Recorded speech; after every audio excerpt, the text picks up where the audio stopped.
In the remote stillness of rural Colorado, where silence whispers through pine trees, a veterinarian, Dr. Elias Vance, stepped onto a neglected property. He'd come for a routine check but found a scene of pure tragedy. Inside a cramped wire cage, two frantic female bobcats had crazed by confinement, and on the floor, one palm-sized kitten, torn, shocky, barely breathing. Dr. Vance rescued the kitten, whom he named Petey, and rushed him home for a desperate all-night surgery. He and his wife, Clara, managed to pull the tiny bobcat back from the precipice. But as Petey lay recovering in a crate, a new shadow fell over him. Willow, their 15-pound Maine Coon cat and reigning monarch of the household, approached. She stared at the intruder, her green eyes unblinking. They held their breath, knowing a cat of her size could easily see the fragile bobcat as prey. Then, the impossible happened. A sound began deep in Willow's chest, a low, resonant purr. This is the story of a wild heart that should have died in a wire cage, and the house cat who refused to let him go. What Willow does next will challenge everything you think you know about wild and tame. The air in the backwoods of rural Colorado hung thick and stagnant, heavy with the smell of pine needles, damp earth, and something else. Something acrid and sorrowful. Dr. Elias Vance felt it the moment he stepped out of his truck, the crunch of gravel under his boots sounding unnaturally loud in the oppressive silence. He was a veterinarian, a man whose life was a testament to his love for animals. But some calls still managed to curdle the hope in his soul. This was one of them. He'd come on the pretense of a routine checkup for a breeder's dogs, a flimsy excuse cooked up after a worried neighbor had called his clinic with hushed concerns about strange yelps and the sight of small, wild-looking cats in makeshift cages. The property was a study in neglect. Rusted metal sheets leaned against tired-looking pines, and a series of wire mesh cages were haphazardly arranged in the shadows, half hidden by overgrown juniper bushes. Inside them was the source of the sorrow. Two female bobcats paced relentlessly, their powerful muscles coiled with a stress so palpable it was almost a physical force. Their eyes, usually intelligent and wild, were glazed over with confusion and fear. In the corner of their shared, cramped enclosure was a scene of pure tragedy. Three tiny spotted kittens should have been nestled safely against their mothers. Instead, the cage floor was stained with blood. The crushing anxiety of their confinement had driven the two mothers into a state of panicked delirium. They no longer recognized their own young. In the chaos, one kitten had been fatally wounded. The other two were clinging to life by a thread. Elias's professional composure fractured. He knelt by the cage, his heart a cold, hard knot in his chest. One kitten was a trembling, blood-matted ball of fur, its breathing a shallow, ragged whisper. A deep gash ran along its flank, and one of its hind legs was twisted at an unnatural angle. Its sibling huddled beside it, less grievously injured but still bearing the marks of the frantic, misguided attacks. What in God's name happened here? Elias's voice was low and dangerous, directed at the shabby-looking man who shuffled out of a nearby trailer. The breeder shrugged, a gesture of casual cruelty that made Elias's hands clench. Cats get crazy sometimes. Caged up, you know. There was no time for anger, no time for the lecture on ethics and humanity that was burning on Elias's tongue. There was only time for action.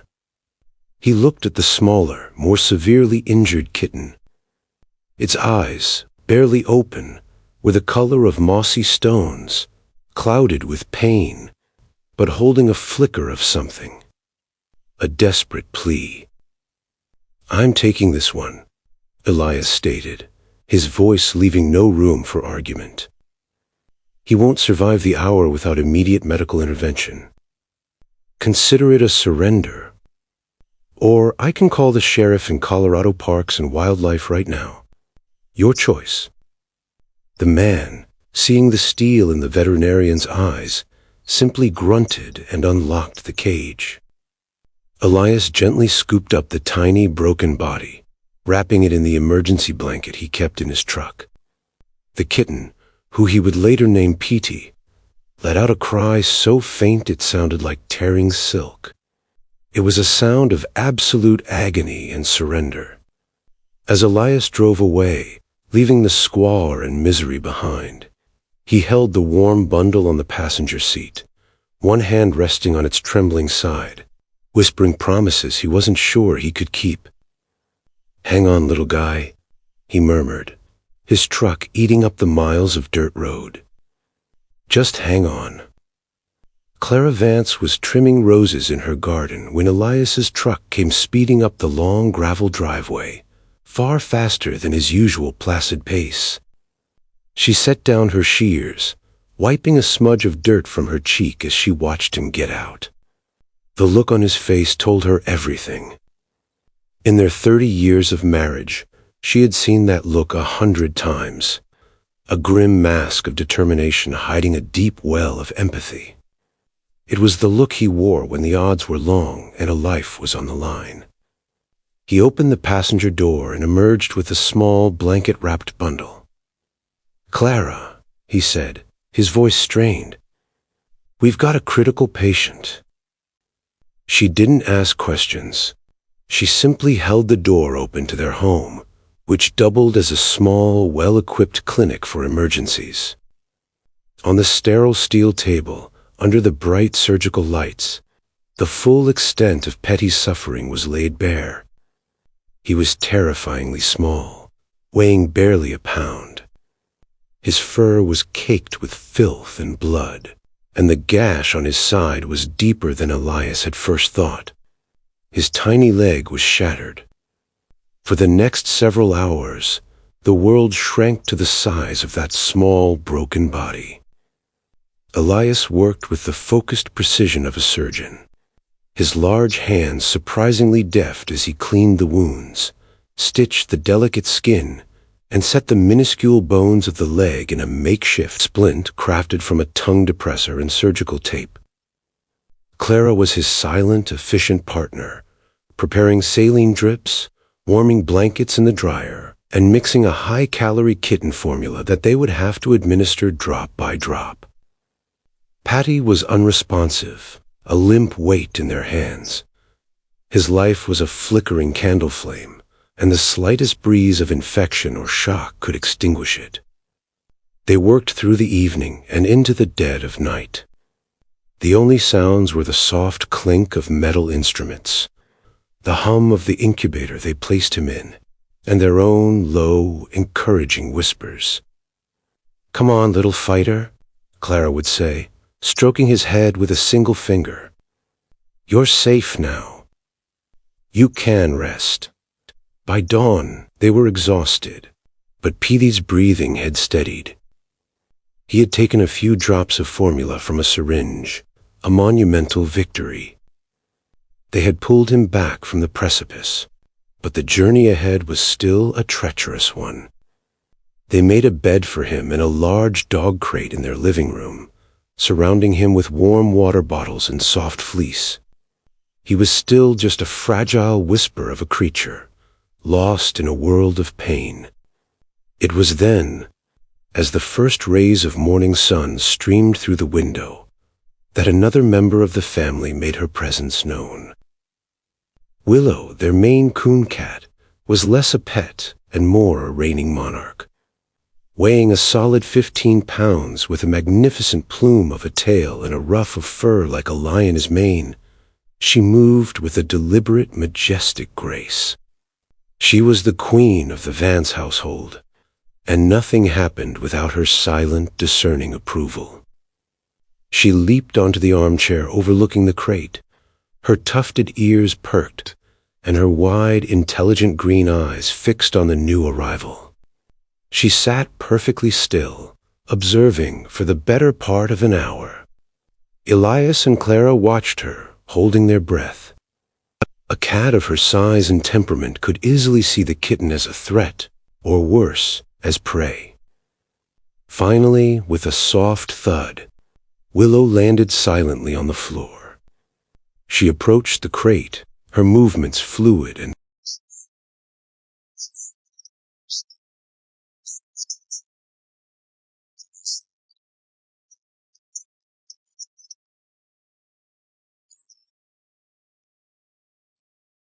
a sound began deep in Willow's chest, a low, resonant purr that vibrated through the floorboards. It was not her usual contented rumble. It was a sound of profound maternal concern. She lay down in front of the crate, her massive body a furry wall of warmth, and continued to purr, a constant calming thrum of reassurance directed at the broken creature inside. From that moment on, she did not leave his side. The most important figure in Petty's recovery had just reported for duty. The first few weeks were a delicate dance of survival. Elias and Clara continued their round-the-clock medical care, but Willow provided a different kind of medicine, one no syringe could deliver. When Petty was strong enough to come out of the crate for short periods, Willow was there, a mountain of patient fur. At first, Petey was nothing more than a shivering bundle who would instinctively crawl towards the nearest source of warmth, which was invariably Willow's plush belly. He would burrow into her long, soft fur, his tiny body dwarfed by her sheer size. And Willow, the regal queen, would lower her great head and begin to groom him. Her rough tongue was gentle, methodically cleaning his spotted coat, lingering on the places he couldn't reach. She licked away the grime of his past and, with it, seemed to lick away some of his trauma. When they slept, it was a sight that brought tears to Clara's eyes. Willow would wrap her enormous paws around the tiny Bobcat, pulling him close until he was tucked securely against her, a living, breathing, purring hot water bottle. Petty, who had been robbed of a mother's touch, had found something even more extraordinary. A mother of a different species, whose love knew no bounds. As the days turned into weeks, Petey began to heal. The gash on his side closed into a neat pink scar, and the splint came off his leg. He was tentative at first, but with Willow's quiet encouragement, he began to explore. His bobcat instincts started to surface. He would pounce on Willow's twitching tail, his movements still clumsy but filled with a burgeoning wild energy.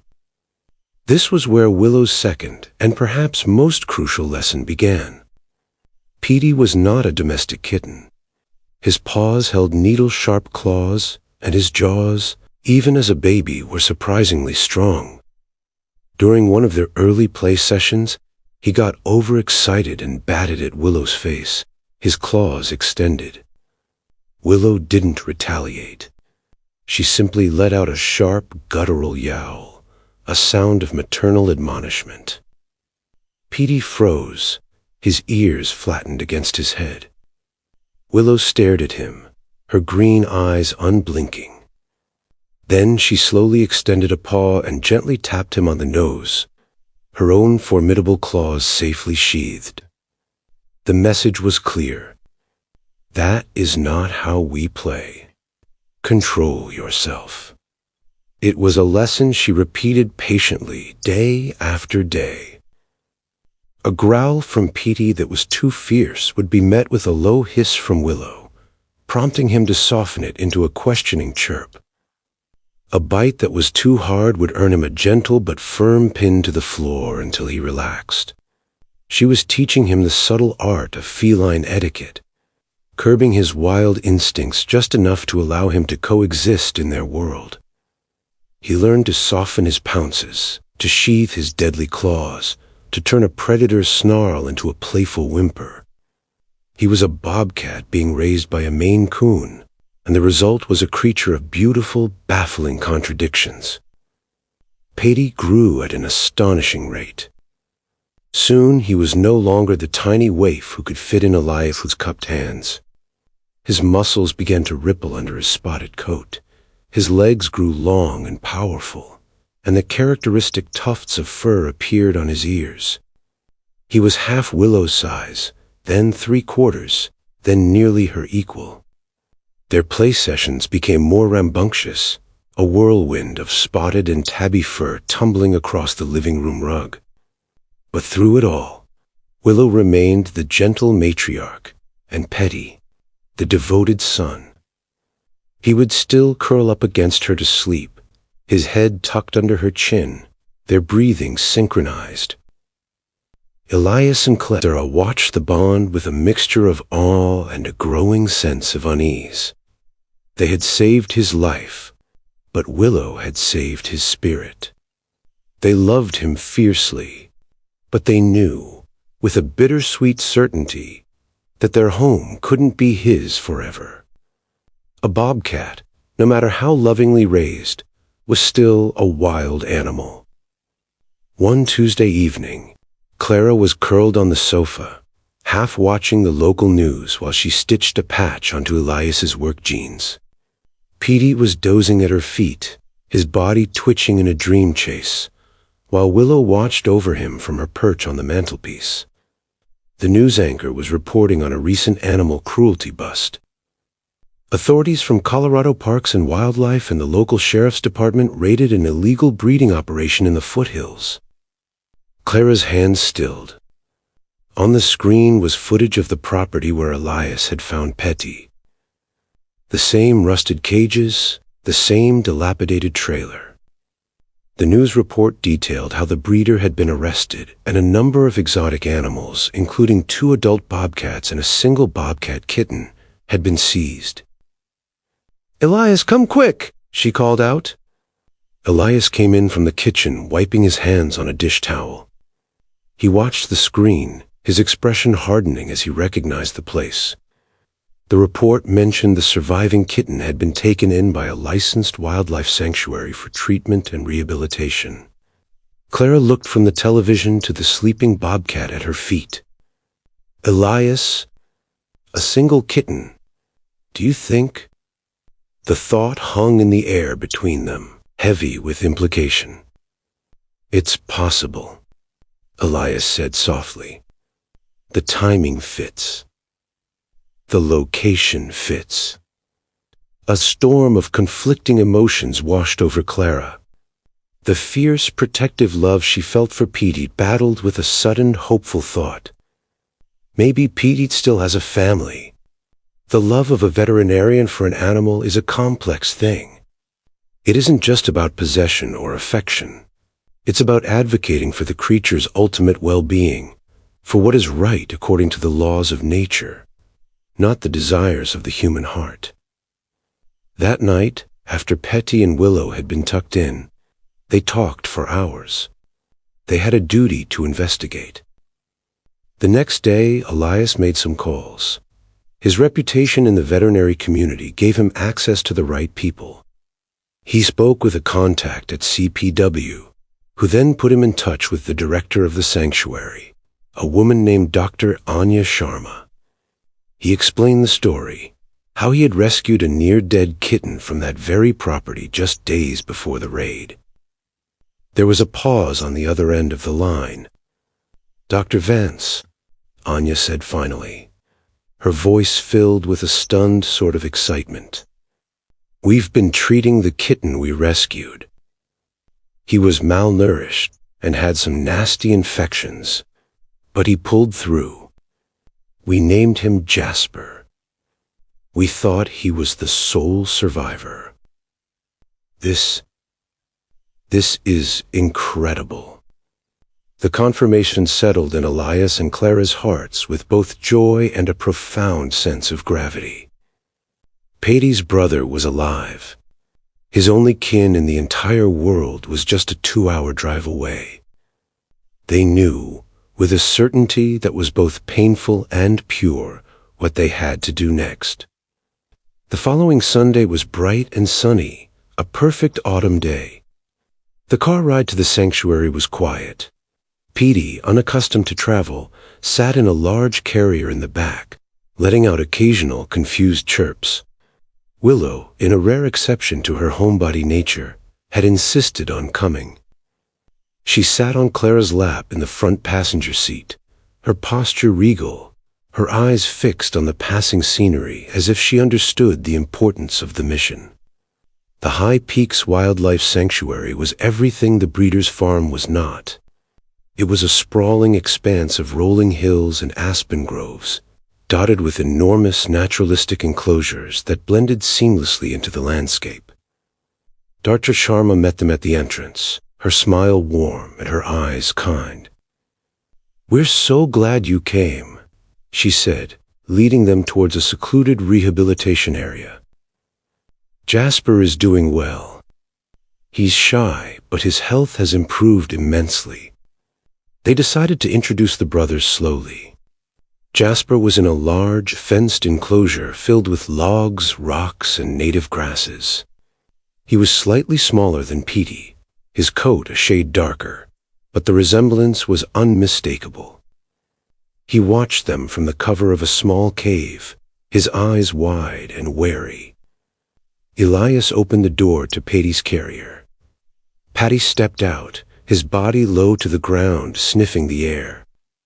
His gaze swept the enclosure and then locked onto the other bobcat. For a long moment, neither moved. The world seemed to hold its breath. It was a silent, primal conversation of scent and sight, a language humans could only guess at. Then, Jasper took a tentative step forward. Petty mirrored the movement. They crept towards each other, inch by cautious inch. When they were only a few feet apart, Petty let out a soft, questioning chuff, a sound Clara had never heard before. Jasper answered with an identical sound. It was like a key turning in a lock. The caution melted away, replaced by an explosion of pure, instinctual recognition. They rushed together, not with aggression, but with an overwhelming, joyous energy. They rubbed their faces against each other, purring loudly, their bodies intertwining. They nipped and wrestled, tumbling over each other in the grass, their movements a perfect synchronized dance. They were two halves of a whole, reunited. Clara felt a sob catch in her throat, and she leaned against Elias, who wrapped an arm around her. Even Willow, watching intently through the fence, seemed to mesmerized. She let out a soft, low meow, a sound of acknowledgement, perhaps even of pride. Watching them, so perfectly matched, so utterly at home with each other, Elias and Clara knew their decision had already been made for them. Their living room could never compare to this.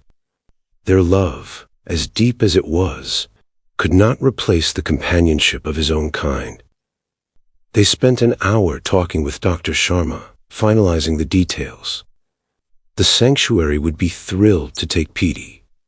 He and Jasper could grow up together, in a safe, semi-wild environment where they could learn the skills they would need if a future release was ever possible. A goodbye was one of the hardest things they had ever done.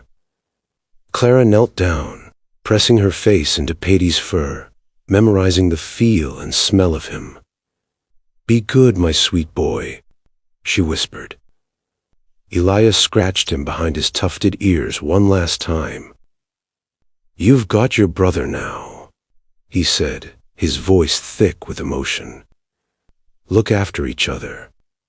As they walked back to the car, Elias looked at his wife, her face streaked with tears.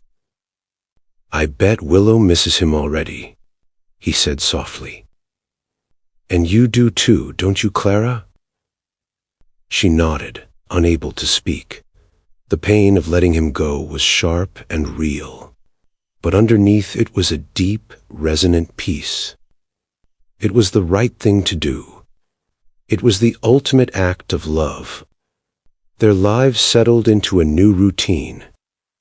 Every weekend, without fail, they would make the drive to High Peaks, and Willow always came with them.